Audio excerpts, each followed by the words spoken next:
Alright, all three of these are the same. I'll show you a few of the features on them. This is the top hopper inspection door. You can open that to check and see if anything got in there to plug the gates or just to see how clean things are.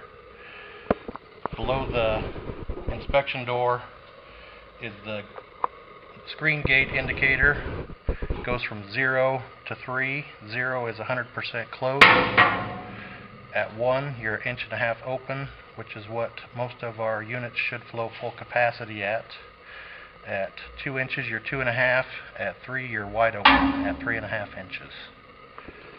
Below that is the screen access door. You open that. No tools required, just latches on all units. That's where you can access your screens to change them from product to product.